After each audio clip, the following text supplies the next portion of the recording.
বিসমিল্লাহির রহমানির রহিম। আসসালামু আলাইকুম। সবুজের ছোঁয়া থেকে সবাইকে স্বাগত জানাচ্ছি। আপনারা কেমন আছেন? আশা করি ভালো আছেন। আমিও আল্লাহর রহমতে ভালো আছি। বেড়াতে গিয়েছিলাম ব্রাহ্মণবাড়িয়ার কনিকারা গ্রামের চৌধুরী বাড়ি, জাহাঙ্গীর চৌধুরীর বাড়ি। তো খুব ভোরবেলা ঘুম থেকে উঠে ভাবলাম যে কনিকারা গ্রামটা একটু ঘুরে দেখি।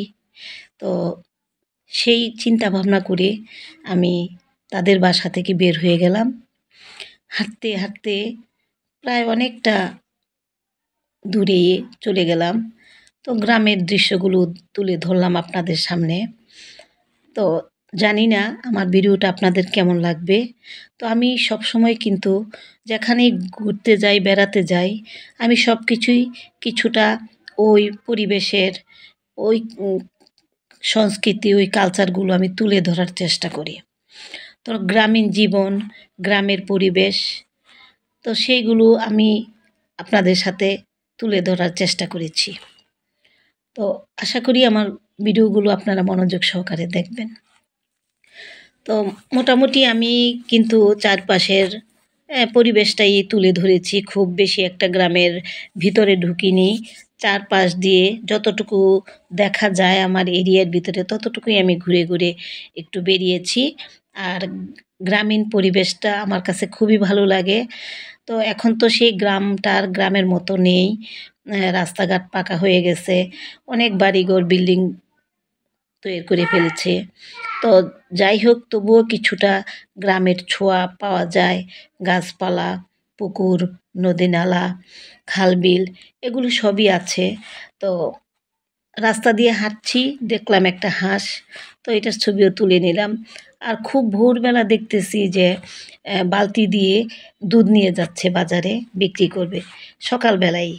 তো আমি কিন্তু খুব ভোরবেলাই উঠেছি। তো রাস্তা দিয়ে যাচ্ছি আর এই চারপাশের সবুজ প্রকৃতি আমার খুব ভালো লাগে। সেই জন্য আমি সকালবেলাই গ্রামে বেরিয়ে গেছি। আর যেহেতু শীতের সকাল, আরও ভালো লাগে। শীতের সকালে কিন্তু হাঁটতে খুবই ভালো লাগে। তো রাস্তাঘাটে আমি যা দেখি, যেমন এই যে সন্ধ্যা মালতী ফুলগুলো ফুটে আছে, আমি সেটাও তুলতে ভুল করিনি। তারপর যাচ্ছি আরেকটা রাস্তা দিয়ে। তো এটা চৌধুরী বাড়ির থেকে সামনে আসার মাঝখানে একটা রাস্তা। তো সেখানেও আমি কিছু দূর এগিয়ে গেলাম হাঁটতে হাঁটতে। তো এই যে জংলি কিছু ফুল, তারপর রাস্তার ধারে ধুন্দুল গাছ বসিয়েছে। আবার দেখলাম কিছুটা জায়গা জুড়ে পানি। তো এগুলো ফসলের ক্ষেত হলেও কিন্তু একটা সময় পানিতে ভরে থাকে। আবার শীত চলে আসলে এগুলো আস্তে আস্তে শুকিয়ে যায়। তো এখনও সেই শুকানোর সময় হয়নি, তাই দেখা যাচ্ছে বিল। তো যে রাস্তা দিয়ে আমি যাচ্ছিলাম, তো সেই রাস্তাটার পাশে দেখলাম একটা সুন্দর বাড়ি তৈরি করেছে। তো সেই বাড়িটারও একটু ভিডিওটা আমি তুলে ধরেছি। তারপর হাঁটতেছি। অবশ্য আমার এগুলো চেনা জায়গা না, অচেনা জায়গা।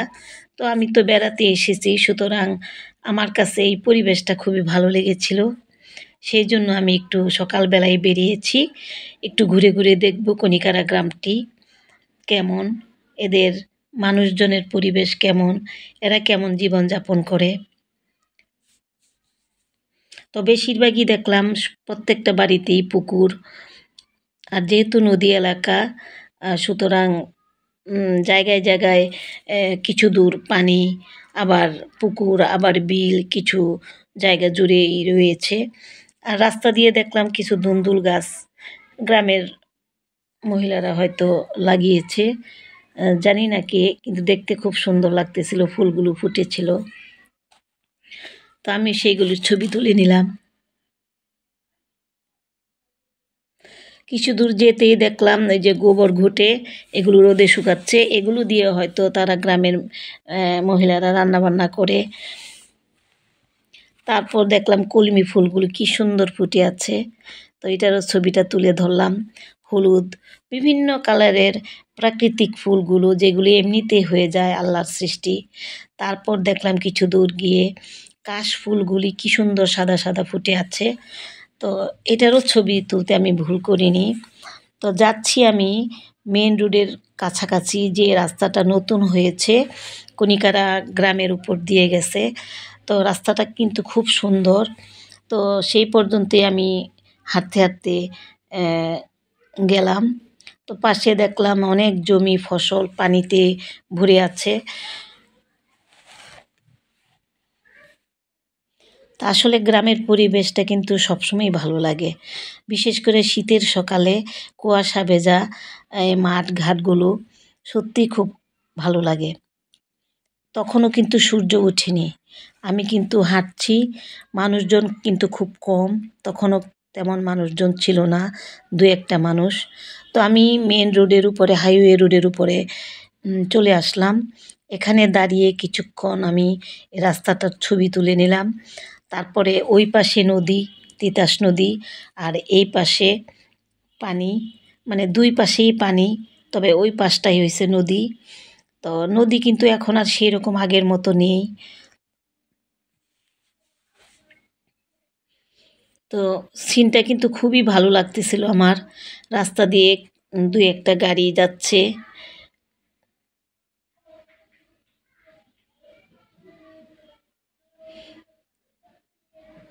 এই রাস্তাটা নাকি ব্রাহ্মণবাড়িয়া আগরতলা পর্যন্ত বর্ডারের কাছাকাছি চলে গেছে, এবং মানে ইন্ডিয়া যাওয়া যায় এই রাস্তাটা দিয়ে।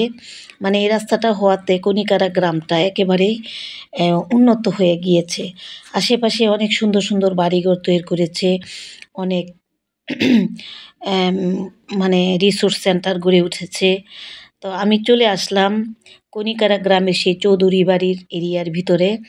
তো চৌধুরী বাড়ির যে ৪ পুরুষের প্রথম পুরুষ চারু চৌধুরী, ওনারই তৈরি এই স্কুল, কলেজ, আর মাদ্রাসা, মসজিদ, এই সবগুলোই আপনাদের সাথে আমি তুলে ধরেছি। তৎকালীন আমলের করা এগুলো ২০০ বছর আগের। এটা একটা স্কুল, হাই স্কুল। তারপর আবার কিছু দূর আবার হাঁটতে শুরু করলাম।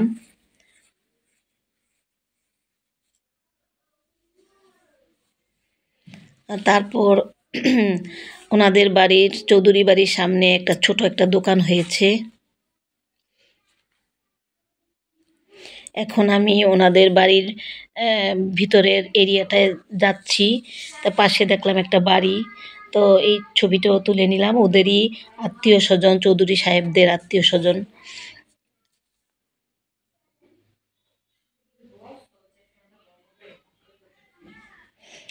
কাঠের একটা সুন্দর ঘর তৈরি করতেছে।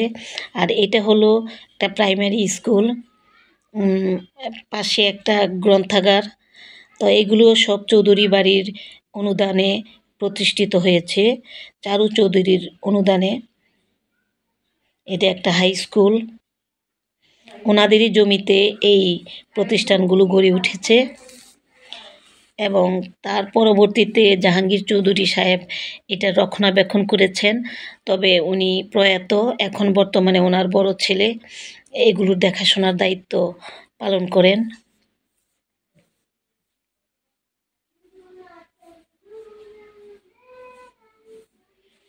সামনে একটা বিরাট পুকুর। এটাও চৌধুরী সাহেবদেরই এরিয়ার পুকুর, মসজিদের পুকুর এটা। ওনারাই দান করে গিয়েছেন মসজিদ, পুকুর। মসজিদের জন্য এই পুকুরটা মানে যত আয় হয় সেটা মসজিদের কাজে ব্যয় হয়। তারপর এই যে একটা গোরস্থান, তাদের পারিবারিক গোরস্থান চৌধুরী বাড়ির। তো এখানেই ওনার পূর্বপুরুষ চারু চৌধুরী, তারপরে আরও ২ পুরুষ, তারপরে বর্তমানে প্রয়াত জাহাঙ্গীর চৌধুরী সাহেব এবং ওনার স্ত্রী এখানে শায়িত আছেন। তাদের জন্য দোয়া করি, উপস্থিত আল্লাহ পাক যেন তাদেরকে জান্নাতবাসী করেন। তারপর এখন আমি তাদের বাড়ির ভিতরে ঢুকতেছি। যেহেতু এখানে কেউ থাকে না, মাঝে মাঝে তারা আসে, এসে ২-১ দিন থেকে বেরিয়ে যায়। আর বাবা-মার জন্য কিছু যখন একটু দোয়া মিলাদ পড়াতে হয় তখন তারা আসেন, এসে এগুলো করে যান।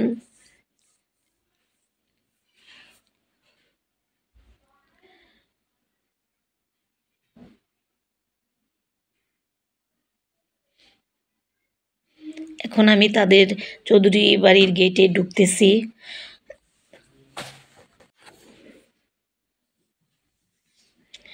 আমি এখন জাহাঙ্গীর চৌধুরী সাহেবের বাড়িতে ঢুকলাম। এই বাড়িটাও কিন্তু ২০০ বছর আগের তৈরি করা বাড়ি, চারু চৌধুরীর প্রতিষ্ঠিত।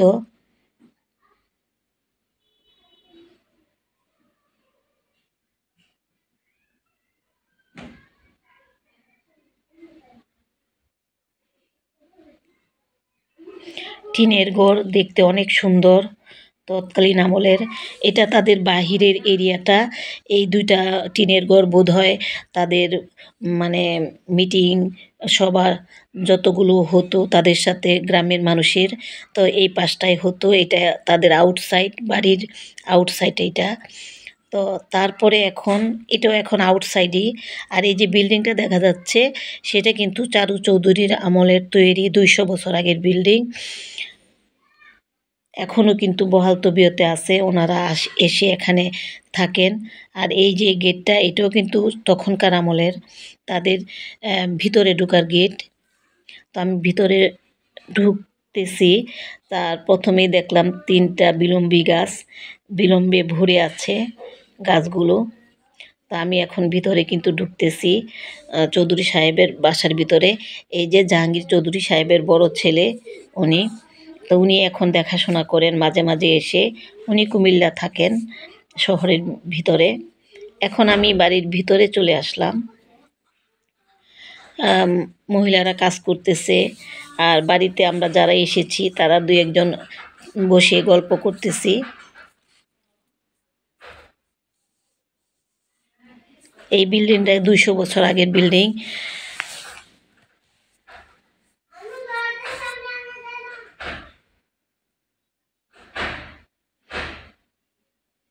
এখন আমি যাচ্ছি পুকুর ঘাটে, ওনাদের সেই ২০০ বছর আগের পুকুর।